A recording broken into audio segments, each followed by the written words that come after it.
Alright guys, so we're going to go and see about setting a couple of new snares and possibly hang some old ones that are already in place. We'll get those back in service.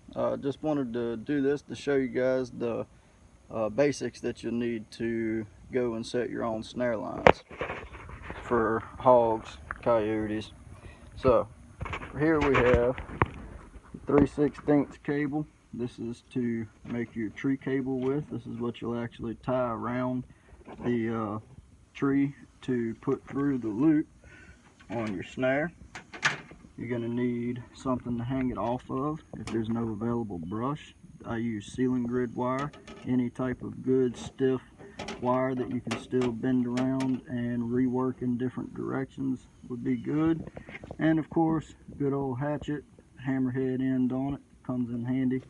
You're going to need fence staples to staple your knot, and good old grinder to cut the tree cables. Now, you don't have to use a grinder. You can use a hacksaw. I've used a hacksaw before. It's really a pain in the behind to use a hacksaw. It's not an easy thing to do. You're much better off just getting you a good battery powered grinder.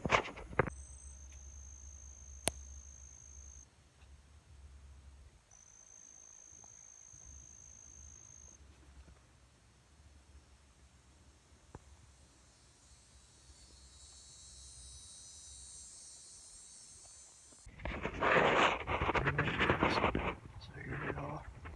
This is the first one that we're going to reset today. As you can see, hogs travel through here quite often. Got a little long here.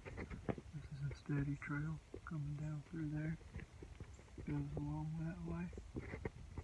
Goes through there. It also forks off. Comes through here. This is the point that I like to set up my snare traps for hogs. See how they've got a funnel in between these two trees. They've actually been rubbing mud on that tree right there whenever they come through. Just following that little tight path right through there. So ideally, you're going to want to set this up. I had a branch, as you can see, nailed on here before. It has since been broken off, so what I'm going to do is I'm going to get some ceiling grid wire cut and get this thing hung back up, get it back in place. We'll get it probably set about 8. For the size tracks that I'm seeing, we're probably going to set it about 8 to 10 inches off the ground. Probably open up the loop to a good 14 inches or so, and I'll show you what I got when I'm done. Alright, first one is set back up, and basically just what I've done here. As you can see, here, hanging in that little opening. Took my ceiling grid wire, twisted it around my base tree. I'm anchored off over here at about 5 feet. I wanted to pull that cable around to this side of the tree. However, I'd have to loosen it up a little. I didn't want to go untying it and making too much racket doing all of that. I have to bang the staples out of the knot and everything. I'll show you what I'm talking about here. My tree cable. It's kind of grown into the tree here. The knot is stapled in place, so that way the hog's jerking, trying to come loose. He can't get the knot untied from the cable. Yes, it's grown into the tree. It's quite alright. This is an invasive species. It's a Chinese tallow, so it's not going to hurt anything if we kill that tree. Anyway, like I said, the snare is, the bottom of it is roughly 8 inches off of the ground. Got it opened up here roughly 14 inches. I used some of the existing grass that you can see they've been plowing through to help to camouflage it, and as well to help to hold it in place. So we'll see what happens on that one. So there's a very heavy fence crossing over here on this cattle pasture. It's roughly about 100-acre cattle pasture, and there's a trail that they've been using very heavily whenever they pass through. I just wanted to show y'all that even though as dry as conditions have been lately, there's some fresh rooting right here, and I know for sure that this is fresh because like I said, it's been extremely dry and this soil has still got some moisture to it. It's been freshly turned over. The soil that's exposed at the very top is still moist, so I know that this was done last night. And another way I know is that I was back here yesterday and this rooting wasn't here. It's rooting there, they rooted over there, all over here, and all of the rooting that was done previous. Now this is a spot that they do tend to frequent all the time. As you can see, they've got everything, all the underbrush and everything in here. It's just, you know, stripped out of here. So they've got it wide open in here, and but all the rooting that was done previous had been smoothened over. This is fresh, it's still moist, it wasn't here yesterday. I'll walk you over here and show you the trail where they're cutting through that we're going to set up our next snare on. Here it is. This is the spot that I wanted to set up on. It's a tunnel for sure. It's a forked tunnel. But there's a problem. You come in here, you gotta get down low, you gotta crouch way down. Come over here. Now they're coming through this hole in the bottom of the fence right here. If you can see that hole. Problem is, check this out. You see that?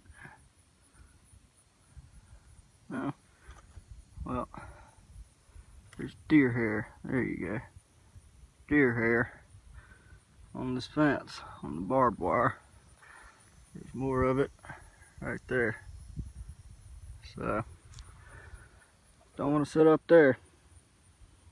It's a good spot for hogs. I mean, hogs are crossing through. You could definitely catch you a hog, but you'd also run a very likely chance of catching a deer. There it is from the other side. Coming through there.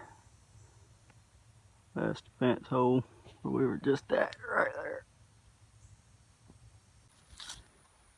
So here's a spot that I'd be willing to set up a snare, hog snare, on a fence crossing.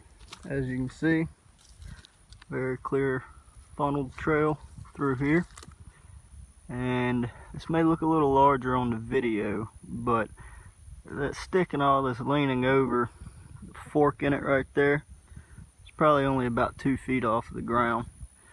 There's all kind of little vines and all types of other things that are bent down right here that indicates to me that not very often are deer crossing right here. There's also no deer hair on the barbed wire anywhere. It's a very thick, briar infested area, and there's 2 other more open crossings right here within a few paces of this one that a deer would rather take. However, a smaller hog, 50 to 60 pound hog, would love to come through here any day.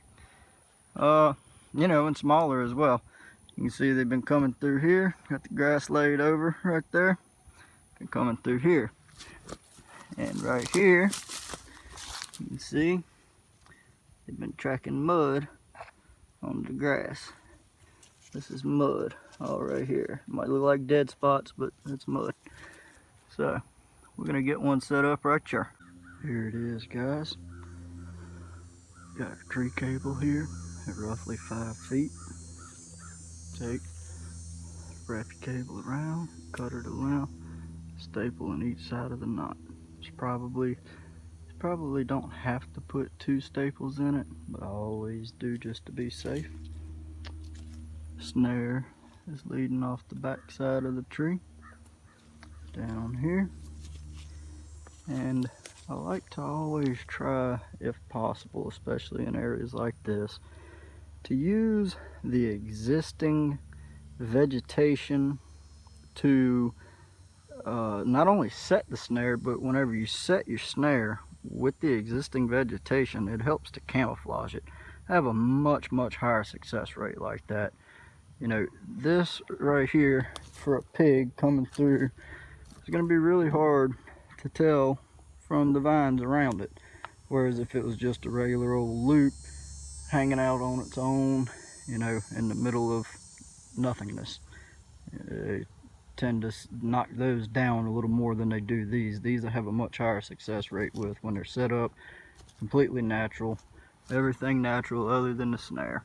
I've got this little vine coming from over here to help hold it center of the trail. I've got this little vine right here to help hold center of the trail. I'm on that little stub sticking off of this little broken vine here. Boom. Hanging in the center of the trail. And, you know, it's roughly, I guess, about 12 inches off of the ground to the bottom. I'm opened up at probably about 16 inches. So, there she is. Let's check this out. This is right by where we set up, or reset rather, the first snare just a minute ago. I was walking back through here on my way to another spot, and I just happened to see old boar hog come through last night. Knocked him a nice little hole in the tree. It's not a big one, but it's an indicator that there is a decent boar around here, because if you come right over here, come back to this spot, here's his track. So, 150 pounds at least, from the looks of it. Be real good in my freezer, guarantee you that. Here's the next spot along the way that we're gonna try to get us a snare set up on, see if we can't catch a pig right here. As you can see, coming down right through there, over there is the tree that we set, or that we reset that first snare on. I can actually see it hanging from here. I don't know if you can in the video or not, but I can see it from here. So coming down that trail, looks like they actually came through last night, and they're ringing this pine tree right here, as you can see, very heavily. They walk circles around it. There's belief that the sap in the pine tree helps to keep mosquitoes off of them, much in the same way that the mud does. I don't know that that's ever been proven, but I know that that is a theory behind why they ring these pine trees, or at least behind part of the reason why they ring these pine trees.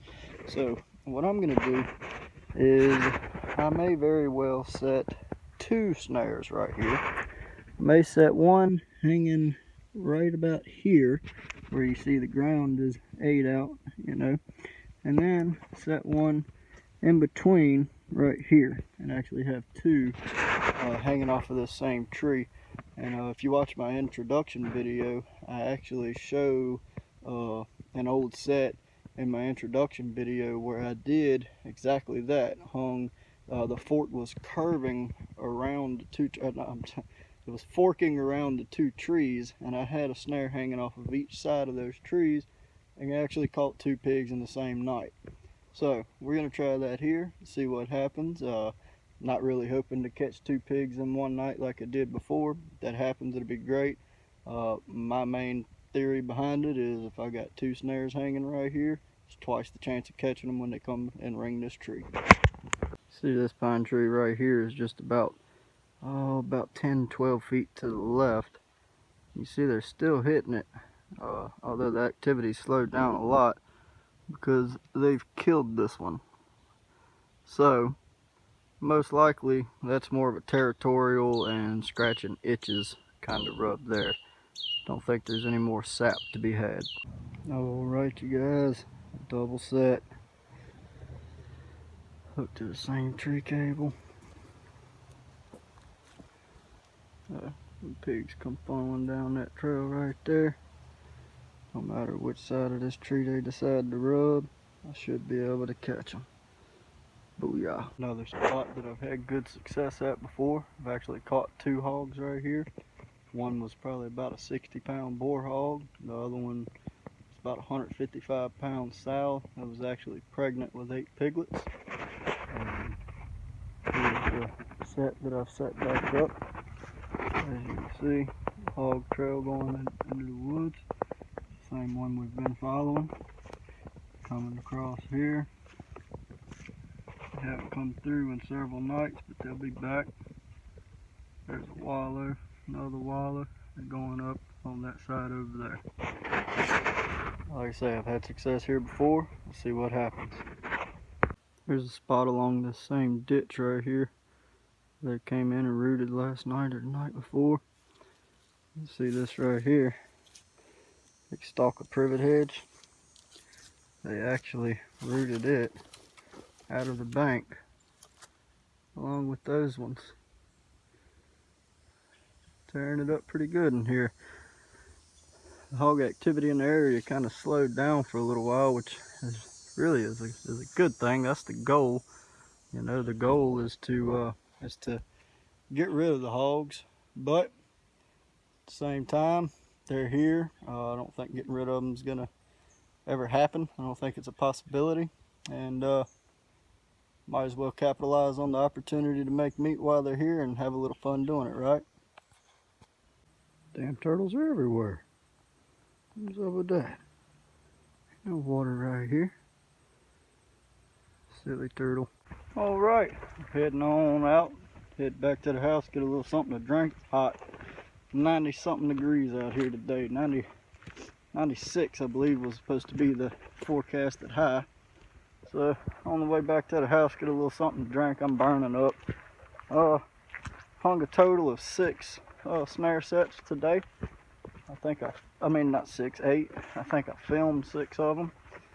And we'll check them in the morning. We'll check them every morning until we have success on them. And guys, that's one thing that I would like to absolutely stress as a major importance whenever you're running snare lines, and any kind of trap lines really, but especially a snare line, is that you always want to check your snares, you know, at least every other day. A lot of state laws say every 2 to 3 days. Some state laws say every day. I believe the law here in Louisiana is every 3rd day you're supposed to check your sets. I myself, I like to check mine every day. You just never know. You could go 2 weeks. I mean, you could have 12 or 14 sets in the woods and go 2 weeks without ever seeing any hog sign at all, and then all of a sudden one day you walk back there and you caught 4 or 5 pigs in one night. So check your snares every day. It also helps that if you catch a non-target species, if it's still alive, you can attempt to set it free. You know, just every day, every day, every day. It's very, very important, guys. I can't stress that enough. So we're gonna go ahead, going back to the house. We'll check those in the morning. See y'all then.